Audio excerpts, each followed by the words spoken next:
Hello everybody, I am Dr. Senthil Kamalasekaran, Senior Consultant Orthopaedic Surgeon at Chennai Ortho Clinic.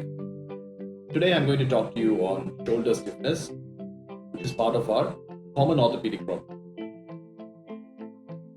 As you very well know, shoulder stiffness is a very common problem affecting our population. It affects the people in the age group of around about 40 to 60 years.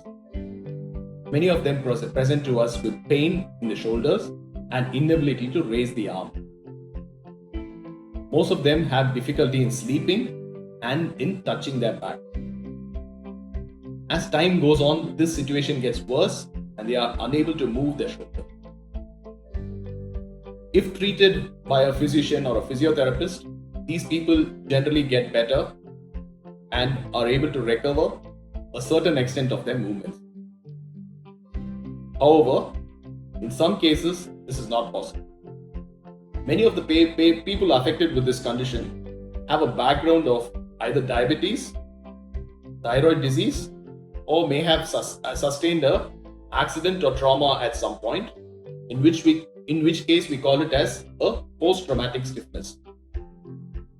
Treatment for these people is offering them analgesics or painkiller medication, putting them on a course of physiotherapy where they give them wax therapy or range of movement exercises on a circular wheel, or in cases where these medications and physiotherapy fails, we offer them injections to the shoulder, which is mainly injections of local anesthetic and steroids.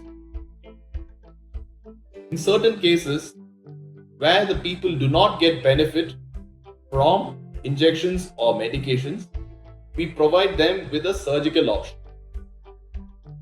Either we ask them to move we do the surgery for them under anesthesia and move the shoulder around, which we call manipulation under anesthesia, or we do a keyhole procedure for them called arthroscopic lysis.